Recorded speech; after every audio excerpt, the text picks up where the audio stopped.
What is going on, Pretender here, back with another Honkai Star Rail guide, and today I'm here with a full build guide for one of the two characters that are now free to get thanks to the Golden Companion Spirit, and today I'm here with the build guide for Ruan Mei. This video is going to be updated as of 3.2, so I will be going over her kit and Eidolons, then I'll be going over her best Lightcone options, followed by that will be best Relic sets and Planar Ornaments, and then finally Mainstat priorities and Relic Substat recommendations. As I mentioned, this is as of 3.2 update, so this will be taking you over everything you do need to know from 3.2, and it is probably going to remain this way for a while. I will have a build guide up for Luocha as well shortly, as he is the other free character in the Golden Companion Spirits, so I will make a guide for him coming up soon.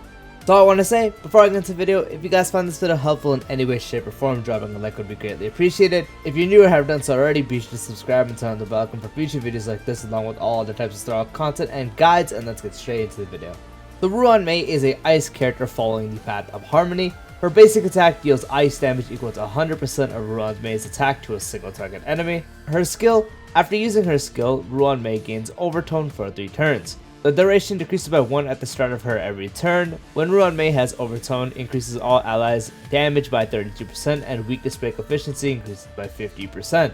For ultimate, Ruan Mei deploys a zone that lasts for 2 turns. The zone's duration decreases by 1 at the start of her turn. While inside the zone, all allies' all-type breast pen increases by 25% and their attacks apply Rebloom to enemies hit when these enemies attempt to recover from weakness break. Rebloom is triggered, extending the duration of their weakness break, delaying their action by an amount equal to 20% of Ruan Mei's break effect plus 10%, and dealing break damage equal to 50% of Ruan Mei's ice break damage. Enemy targets cannot have Rebloom reapplied to them until they recover from weakness break. Her talent increases speed by 10% for all teammates, i.e. excluding this unit. When allies break an enemy target's weakness, Ruan Mei deals to this enemy target break damage equal to 120% of her ice break damage. Her technique, after using technique, gains Silken Serenade. At the start of the next battle, automatically triggers skill for 1 time without consuming skill point.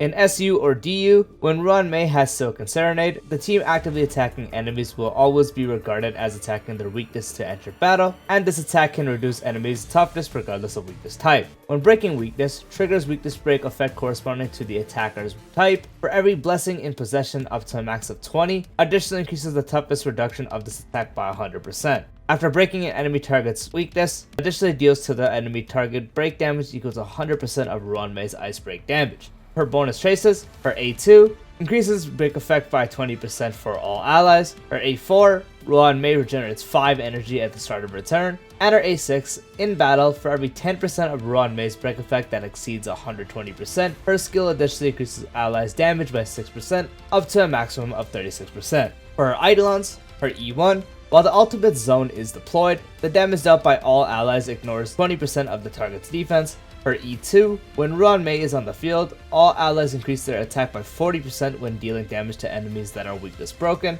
Her E4, when an enemy target's weakness is broken, Ruan Mei's break effect increases by 100% for 3 turns. And her E6 extends the duration of the ultimate zone by 1 turn. The talent's break damage multiplier additionally increases by 200%. When it comes to the best Lightcone options for Ruan Mei, one of her best options is obviously going to be her own signature Lightcone, which provides the wearer a 60% increase to break effect, and when the wearer does use their ultimate, increases all allies' damage by 24% for 3 turns, and if the wearer does have 150% or higher break effect, you will get a skill point for every time you do use your ultimate. And at the start of each wave, all allies will regenerate 10 energy immediately and cannot stack with other same type abilities.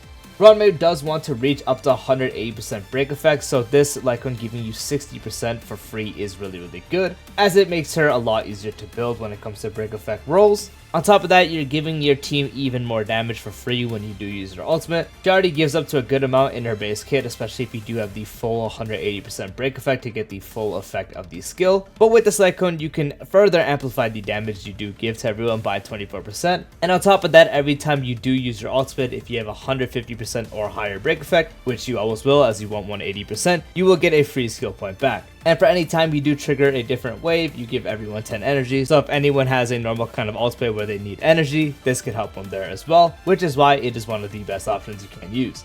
Another really good option is Memories of the Past, which increases the wearer's break effect by 28%. When the wearer attacks, additionally regenerates 4 energy and cannot trigger repeatedly within a single turn. And at S5, it becomes a 56% increase to break effect with 8 energy every time the wearer attacks. So giving you a free 56% increase to break effect, which is almost the same as the signature Lightcone, only off by 4%. And now anytime Ruan Mei would attack, you get an extra 8 energy, which should be great to keep uptime on your ultimate, as it's going to constantly be letting you cycle ultimate as you are gaining more energy. And her base kit already gives 5, so every time your turn starts and you attack, this Lightcone plus the base kit giving you 5 gives you 13 energy every time you do attack. So that's going to significantly help you on keeping uptime on that ultimate, which is why it's another fantastic option. Another really good option situationally is Dance Dance Dance, which when the wearer uses their ultimate, all allies' actions are advanced forward by 16%, and at S5 it is 24%. This does depend on your own speed tunings and any other sources, such as if you're running multiple Harmony characters that multiple characters may have DDD on them, or if your characters may have the Eagle set as well. It very much depends on what your tuning is and what other sources you do have of more speed given, more action forwards. It really does depend, but if you do use this Lightcone and it does help you to the points where you gain extra turns, or at least help you accelerate your rotations in a beneficial way, it becomes a very powerful option in that case, which is why situationally it can be very good. And another good option on her is the Mesh and Cogs Lightcone, which after the wearer uses attacks or gets hit, additionally regenerates 4 energy, and effect cannot trigger repeatedly within a single turn, and at S5 it is 8 energy. Practically the same as Memories of the Past, minus the part of getting the free break effect, except this Lightcone also does apply for when you are hit. So in some cases it can help you get more energy as opposed to Memories of the Past, but it doesn't give you as much break effect. So it just mostly becomes an option to help you get energy back faster to keep uptime on your ultimate. And so if you don't have any of the other options, this can still be an option you can use. For the best relic sets for Ruan Mei, this one does definitely depend on the team you are running her on, but the best one for her best teams being break teams is going to be 4-piece Watchmaker, which 2-piece gives 16% break effect, and the 4-piece when the wearer uses ultimate on an ally, all allies break effect increases by 30% for 2 turns, and effect cannot be stacked. So 2-piece giving you 16% break effect makes it easier to get closer to that 180% you would want. And the 4-piece gives everyone 30% break effect, which is going to be fantastic for any break skillers you have in that team. So if you're running her with Bootil, Rappa, Firefly, and so on, they will benefit from it, as more break effect will let them do more damage. If you're pairing her with someone like Fugue as well on the team, then she also can benefit from it. Same thing for someone like Lingsha, and so on. It becomes a free 30% break effect you can give to everyone on the team, but that would mainly be something you would want on a break team. So on a break team, 4-piece Watchmaker is the best option. Anywhere else, one of the other best options you can use is 4-piece Hackerspace, which 2-piece increases speed by 6%,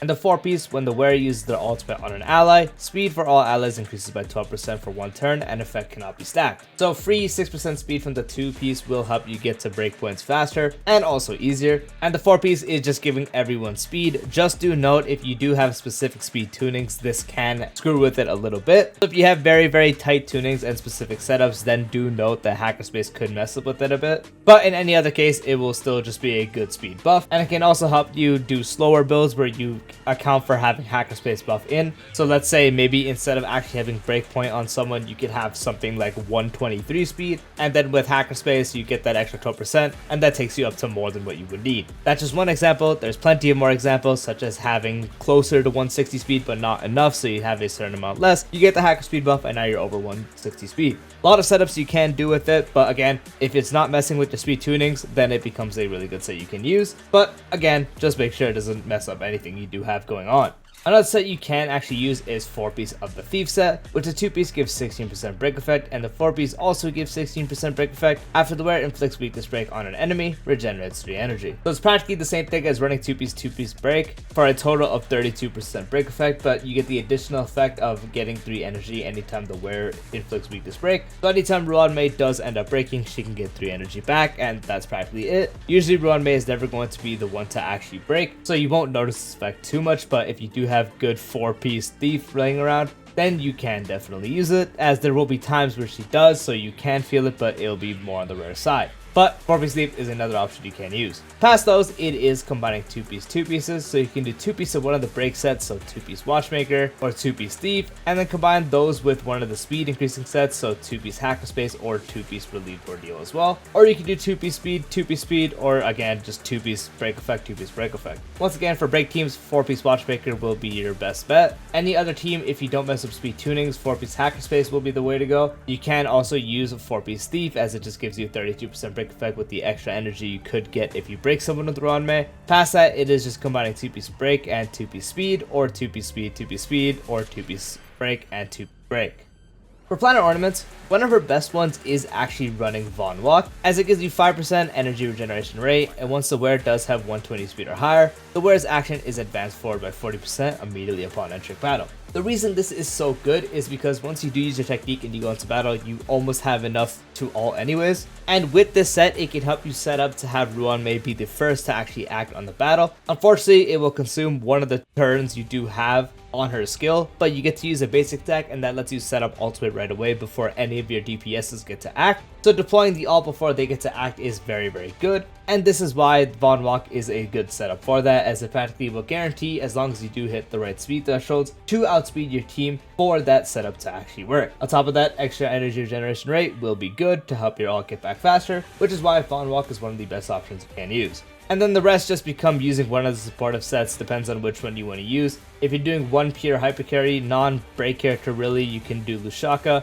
for the extra 5% energy regeneration rate and giving 12% attack to the character first position on the team lineup. So free 12% attack for your hypercarry works there. If not that, you can also use Broken Keel, which gives 10% effect res, and when you have 30% or higher effect res, you give everyone 10% crit damage, so any crit DPS will benefit from that. If not that, and you're running her with a ice DPS, you can use Penacony, which also provides 5% energy regeneration rate and increases damage by 10% for anyone that is the same type as the wearer. So in this case, you have to run another ice DPS, otherwise you won't actually feel the extra 10% damage because it won't apply to them. And you can also use something like Ageless, which gives 12% max HP for survivability, and once the wearer does have 120 speed or higher, it gives everyone 8% attack, so more free attack for your team. The last set you could use is Talia. This one is mainly if you don't have enough break effect to get to 180%, as this gives you 16% break effect, and if the wearer does reach 145 speed or higher, wearer gains an additional 20% break effect, giving you a total of 36% break effect. Usually Talia will never be the one you want to do because there's plenty of ways to get to 180% break effect without it.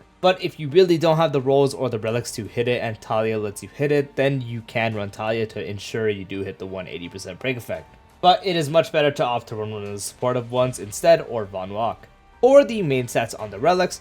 For the body, you want to run HP% or defense percent for survivability. For the feet, you want to run speed. For the orb, you want to run HP% or defense percent. And for the link rope, you're always going to usually want to run energy regeneration rate, but in the cases where you don't have enough break effect or you're very low on break effect, without running a break effect rope, you can opt to use that. But in practically every case, energy regeneration rate will be the better play. For the substats, first you want to get break effect to 180% in order to make sure you get the full effect of her base kit buff, as you need a total of 180% to max out the trace to get the full damage dealt for your entire team from the skill. So 180% break effect is going to be the first priority. The next priority is to get speed to at least 134 or higher. Past 134, you can get it to as much as you want. If you're doing a Von Walk setup, 134 speed is practically always going to outspeed your team. And then past that is just HP%, defense percent, your survivability stats, and also effect res if you are using Broken Kill to make sure you get 30%. So once again, break effect is your first priority to get to 180% so you get the full buff. Second priority is going to be getting speed to 134 at least. And then past that, effect res, make sure you get 30% if you are running Broken Kill. And then anything past that is HP or defense percent for survivability.